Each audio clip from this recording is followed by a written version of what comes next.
Thanks, Kavir sir, and thanks for the organizers for inviting me for this conference. Good morning to you all. My name is Anbupalam Thalamuthu, Anbu for short. I'm a senior research fellow at the Center for Healthy Brain Aging. I'll say something about the center in next few slides. My talk today is on the epidemiology of longevity, which examines the factors influencing extended lifespan, like how long we live. So we are looking at the factors which are responsible for extended lifespan or your longevity. Longevity means how long you live. So your age at death may be a measure of longevity. So we are looking at the factors responsible for longevity, like diet, socioeconomic status, and other risk factors. So I will summarize some of our work on genetics and epigenetics of epidemiology. Longevity, especially I'll focus on metabolic syndrome and its relationship to longevity.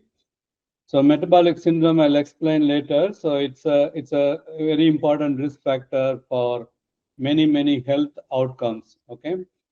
So this work is supported by our group leader Karen Mather and the PhD student Mary Reveles. She did the PhD on metabolic syndrome in our institute.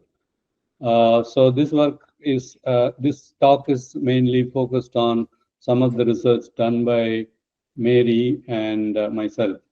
Yeah. Yep. Can you see the screen? Yes, I can see. Now it's moving. Yeah, good. So the Center for Healthy Brain Aging, where I'm working now, is part of the University of New South Wales. So in Sydney. So the center has a vision to achieve through research, especially healthier brain aging, as well as better clinical care of age-related brain diseases. So we are mainly interested in brain health. So our focus includes prevalence of age-related neurodegenerative cerebrovascular disorders. And we are interested to identify the risk and protective factors for abnormal brain aging. So normal or abnormal brain aging. And what are the pathways for normal and abnormal brain aging? So we are also interested in identifying the biomarkers for brain disorders, and we are also conducting some clinical trials. So, for example, treatment intervention for better health, brain health. So I'll say something about the data sets we have, if possible later on, if there is some interest. But today's talk is going to be on health, longevity. So longevity, as I mentioned, is how long you live. And also there is something called healthy aging. That means how healthy, how long you live in a very good health span. Okay, so the interest for this research is something like this. For example, what you see here is the life expectancy at age 10. So that means once you have crossed 10 years of age, how long you are expected to live. So this is plotted across country-wise. So for example, Japan is around 75. That means on average, a person born at age 10 can live another 75 years. So totally like 85 years, something like that. So this is overall for a few countries listed here. You can see that India is still to catch up. In general, there is an increasing life expectancy. That means people are going to live longer over the next decade. I'll have a few more slides as well. So when you are living longer, then there are associated problems with that. That's why we want to find out what are the risk and protective factors for healthy aging. So what you see here is what is known as age pyramid. For example, in the middle is the age pyramid for 1950. So the dark color. So in 1950, you can see there are a lot more younger people, but when you grow up, I mean, you become older, there are fewer and fewer people. So that's the pyramid in 1950. Now you can see the pyramid is becoming wider. What that means is there will be more number of older people aged 60 and above living longer. So that means there is a lot more representation from the older age group as we have come across like over last 100 years or so. Another important factor is that this is on the left is men, on the right is women. You can see this figure is asymmetric, meaning that there are more number of women living longer compared to men. So that's another statistics for you to understand. So, for example, at age 60 in let's say 1950, there were less than 10 million people. But in 2028, you can see that there are around 30 million, and that is expected to cross like 60 million in 2100. So that means there are going to be a lot more older people. This is another plot showing the same thing in a different way. For example, in 1950, there were only 0.5 billion all over the world cumulative population of people aged 60 and over, whereas in 2017 it's 1 billion, and in 2050 it is expected to be like 2.1 billion. It's more than 3 billion in 2100. This is the cumulative number of people living age 60 and over. So that means there are a lot more older people. So at 60, if you take the retirement age, then you can see that there is going to be a lot many people retired. And what does it mean? That means there is a lot of social, medical, economic health burden. Okay, so and also chronological age. That means age itself is a risk factor for many diseases. Like as we age, we tend to get cardiovascular diseases, dementia, cancer, etc. And this plot shows the expected countries where more than 1/5 of the population is expected to be over 65 in 2050.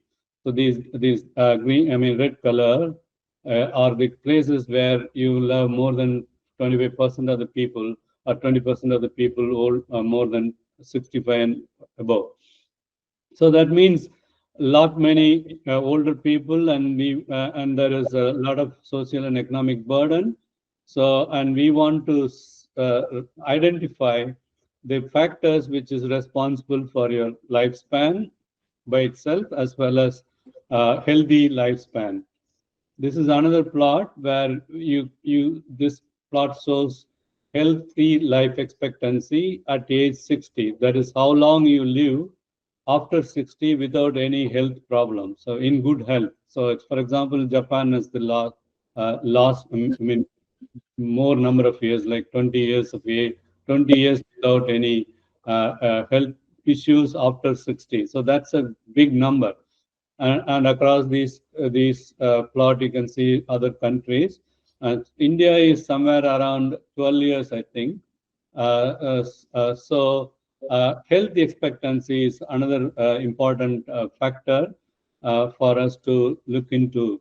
Okay, so what about, because we are interested in brain aging, so what about the brain health? How our brain changes as we age? So I'll show you, and the brain function as well in few slides, what happens to our brain per se. So, for example, uh, these three are cross-sectional view of three brains at age 20 and age 40 and age 100. So what you see here, for example, the bright region with a lot of tissues in here is the brain here, cross-sectional view of the brain. As we age, we can see that we lose a lot of brain cells, so it becomes very, very loose here. So as we age, what happens is the overall brain here shrinks, the size shrinks. And the ventricles, this is the ventricle where nerves connect, and then it becomes larger, and what happens is brain fluid accumulates here, and that gives you a lot of phenotypic changes, or your brain function reduces. And atrophy means losing the brain cells of the gyrus. Gyrus is the gray matter outside. So we lose a lot of the cells, and this sulcus widens, as in this brain image here. This is the young brain. So as the brain, I mean, we become older. Our sulcus widens, and we lose a lot of tissue. So that's also plotted here. For example, this is the overall volume at age 30, and as we go down, it goes down very rapidly. So what happens is, as we age, we lose a lot of brain cells, and that results in widened sulci. That's what's seen here. An enlarged ventricular system that I shown. All these things are risk factors for your brain function. So overall, if you ask, for example, 5% shrinkage by age 70, and 10% shrinkage by age 80, and more than 20% by 90 years of age. So our brain size goes down, our brain volume goes down, and that results in a lot of functional disability. So this is another plot showing various parts of the brain. For example, this I listed here, like decrease in brain volume continues into 11th decade of life. That means even after 100 years of age, your brain continues to shrink. And this shrinkage occurs both in men and women without any difference. And cortex becomes thinner, and especially in the frontal and temporal region. Cortex is the a layer of the brain, top layer of the brain.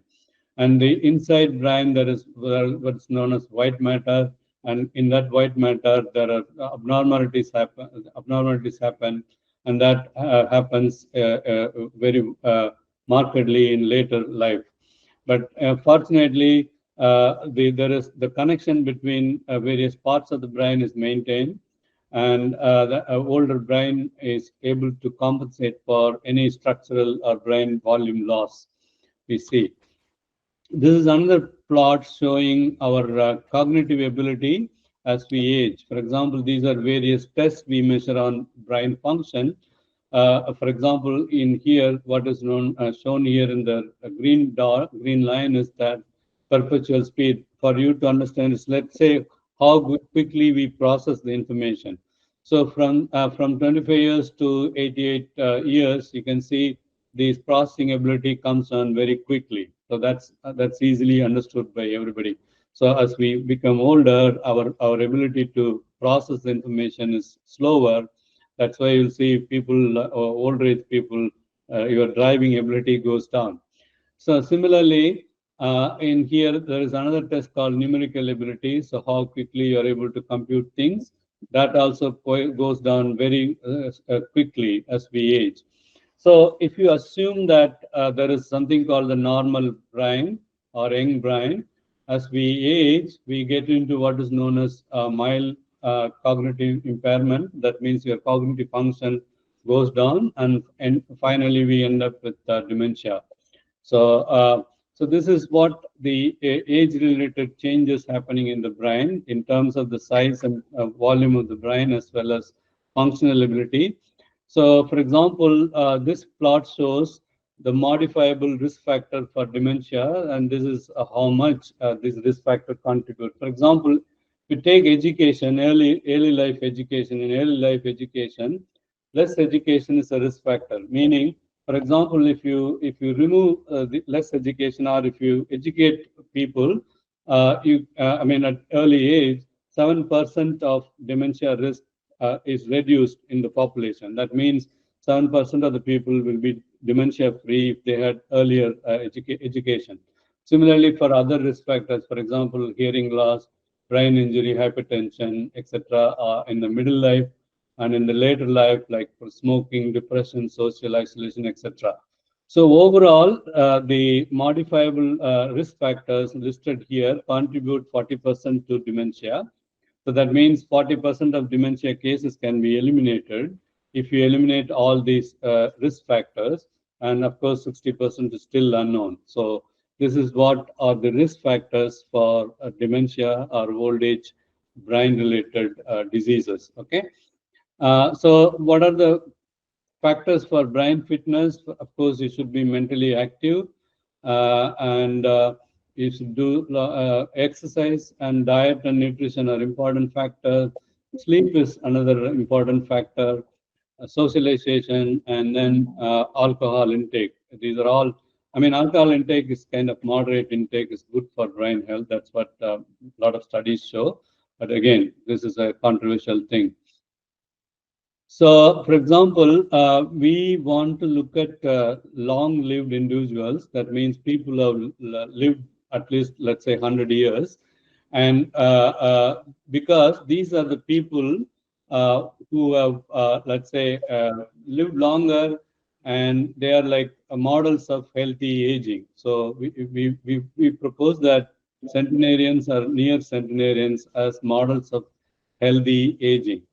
So the study of exceptionally long-lived individuals can inform us about the determinants of successful aging. Life expectancy in most societies has increased steadily in the last century, and medical advances, lifestyle, and environmental factors have contributed to extraordinary increase in life expectancy. Okay, so and also as aging is associated with decline and decrease in disease and comorbidity, an aging population has an increasing medical and social economic burden, right? So in 1980, Fries described what is known as compression of morbidity hypothesis. What this means is that this predicts that in order to reach a older age of, let's say, 100 years, the centenarians markedly compress the onset of diseases to very late in their life, calling them like escapers. So more recently, for example, Everett looked at diagnosis and the age of onset of 10 age-associated diseases like stroke, cancer, Alzheimer's disease, etc., in 424 US centenarians.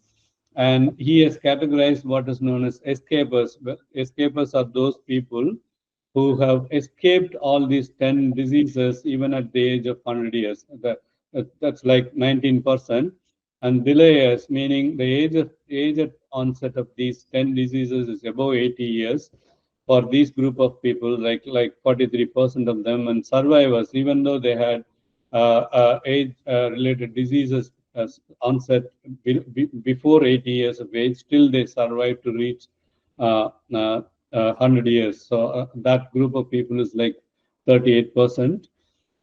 So that's why we study the centenarians to look at the factors for healthy aging.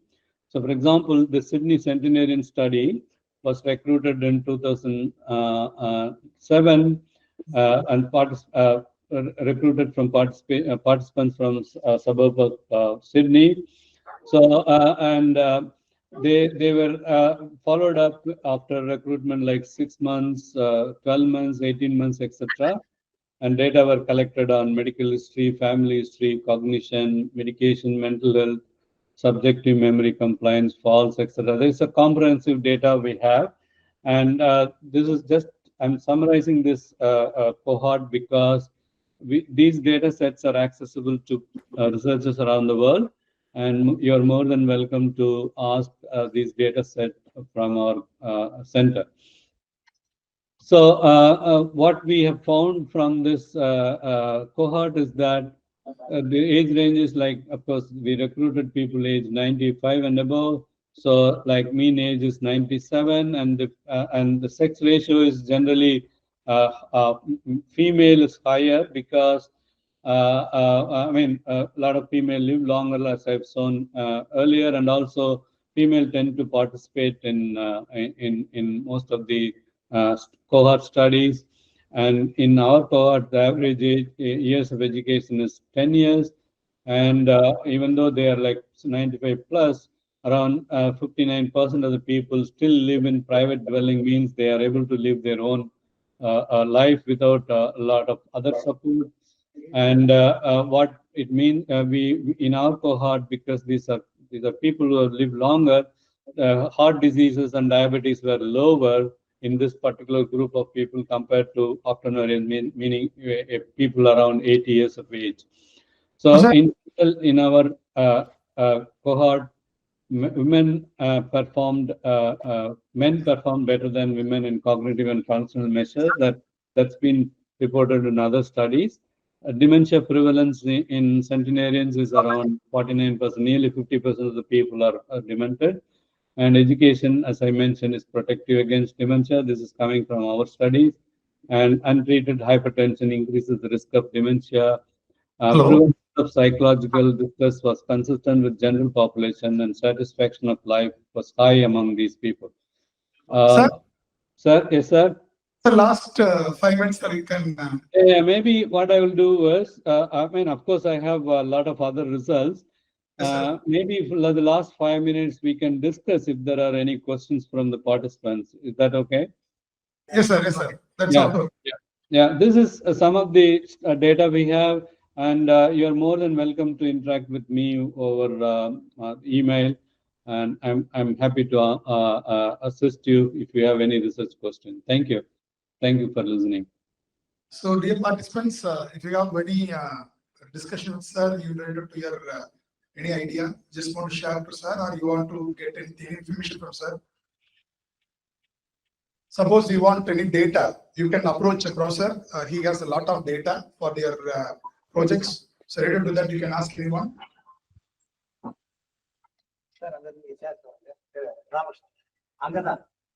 Professor, I have one question.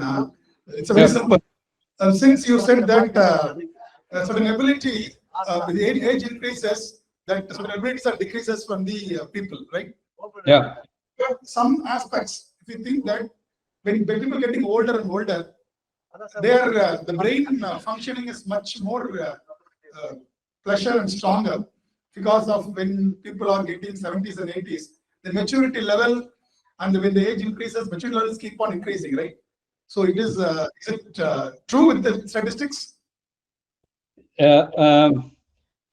It's very hard to measure maturity level with the kind of questionnaire-based tests we do. Okay. We don't know what is maturity level. Okay. We can still see people 90 years of 80 to 90 years of age shouting at us even when we approach. so I don't know whether maturity level really goes up as we age. Maybe you are more satisfied with your life. That's what our cohort shows. Maturity is something very hard to measure. I don't know. Maybe there are measures to do that. Maybe it's a perception, general perception that people lived longer has matured behavior. I have my own reservation on that. So, yeah. Okay, thank you, sir. Once again. Professor, the shrinking of a brain is affected the death of the person or not? Yeah, so brain shrinkage affects a lot of functional ability. Whether it leads to death, I'm not sure. I don't think there are data on that. But when your brain size goes down, you lose a lot of tissue, and that results in many functional decline. For example, you're not able to speak, you're not able to see, you're not able to hear anything. These are all brain-related things. And also you lose memory, and you're not able to do your own daily activity, things like that. So these are all brain-related issues, okay? Yeah, but death, maybe because of all these things. For example, people who are demented, or if they lost their memory, then they don't live longer, right? Because you're not able to function properly, take care of yourself, and therefore it leads to death. So brain shrinkage or loss of volume tissues has an indirect association with death because of the our inability to do our things properly. Yeah, live life properly. Yeah. Thank you, sir. Professor Anbupalam. Good evening, Professor Anbupalam. Sir உங்களை நான் பார்க்க முடியல, இந்த பக்கம் வாங்களேன். இந்த பக்கம் இருக்கு சார். இப்போ just entered a few minutes before. Thank you for your sharing your beautiful ideas for young generations. Thank you very much, Professor Anbupalam. Thank you, sir. Thanks for coming. Yeah, but yeah, probably it's too early, Ramakrishnan. I don't see a lot of people here. Yeah. So. Sir, actually, there were paralysis going. Okay. Other so if there is no more questions. Sivasami sir ஏதோ ஒரு கேள்வி கேக்குறாரு. Sir unmute பண்ணுங்க sir. Sir unmute பண்ணிட்டு கேளுங்க. Good morning, Anbupalam sir. I am Uday Bhaskar from Presidency College. Oh, okay. Yeah, go on. Very nice to hear. I joined very late. Of course, I could hear some of the real facts that you have mentioned. The shrinkage of brain, brain to age. There are several issues when the brain shrinks. As you have mentioned, it leads to ultimate death. Really, it's good observation. Statistically, it has been proved. Yes, of course. For example, all the studies we have done tests for associating brain volume with cognition, white matter hyperdensity, or in other words, brain nerve cells loss associating with your functional ability, cognition, etc. So these are done within our own studies, as well as bigger cohorts like UK Biobank data, which has got more than 500,000 people. Of course, with around 100,000 people with brain MRI imaging. So it has been done in many cohorts. Brain volume loss and functional decline has been studied in many cohorts all around the world. So it's well established that the loss of brain tissues as we get older is well known, as well as its association with functional abilities, your mental abilities, is very well known. There is a relationship. Yeah. Thank you. Hello, Yes, can sir. I? Yes, sir. Can I interact? Yes, sure, sir. Okay, sir. See, for example, Professor Sri.R. Rao. Yep. He passed away after attaining the century.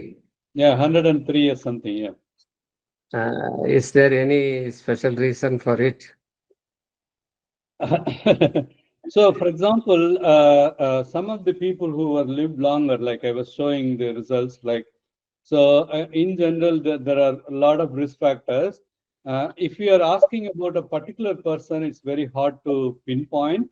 But in general, what happens is people like him, he was like mentally very active until like 100 years. He was writing even manuscripts with other people, even in his late 90s. Okay.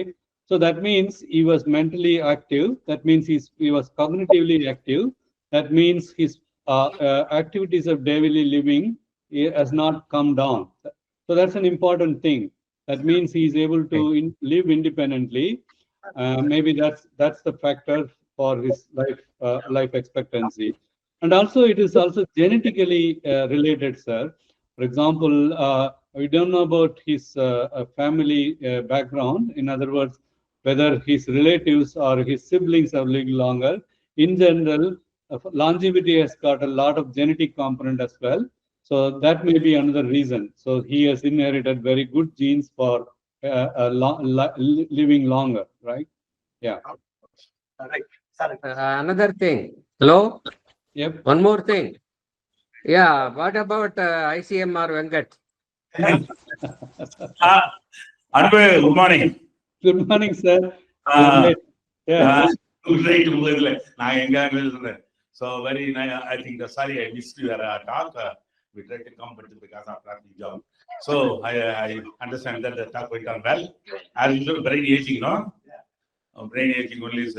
So when you are going to talk about the aging of young people, What is that? Sorry.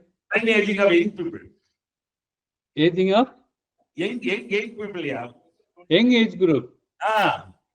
Oh my God. We are not interested in the young age group because our main interest is in the older population. Of course, when there are, I mean, at young age, it's very hard to see differences in the brains, sir. So in general, younger age group has a very good brain, and it's very hard to differentiate subgroups of people with different brain functions within the young age group, unless they have brain disorders. Otherwise, if they are cognitively normal, young age is not at all an issue in terms of brain health. Anything in the decline of neurons you can able to find out in the younger age group? You mean loss of neurons? Because loss of neurons will be there even the young people, no? We haven't studied that, sir. Even for example, the UK Biobank data, if they have recruited age 57 and above, in general, older population. So brain health research becomes important only at an older age because people want to eliminate dementia and brain-related cognitive decline. So that's why people, I mean, they don't concentrate on the young people, yeah, unless they have some brain diseases. Okay, good. Oh, sorry, I think I have to go as well. If there is, So the final question, sir. yeah. So normally we had brain degeneration. Brain degeneration starts at the age of 55. And naturally, the cells will be dying and the memory will be going down. So, at what age scientifically above 50 or above 60? So in general, what we have observed is after age 60, things change in our brain. That's the overall perception, overall statistics all around the world. So 40 is the best age. After 60, it goes down markedly. So it slowly starts reducing, your functional ability goes down, etc., etc. So 60 seems to be the cutoff for getting age-related diseases, and of course, 25 to 40 is the peak period of your brain health if you are a normal person. Yeah. Thank you very much, Professor. Dear participants, our Professor Anbupalam Thalamuthu has joined with us and given a wonderful talk related to epidemiology of longevity, especially he talked about brain-related diseases and old age problems. So I think the young participants who joined here are interested and with your inspiring your talk, sir. Thank you very much for joining with us and giving a wonderful talk. So on behalf of the organizer and my personal behalf, I totally thank you very much for your presence and talk. Thank you very much. Thank you very much. Bye-bye. See you. Thank you.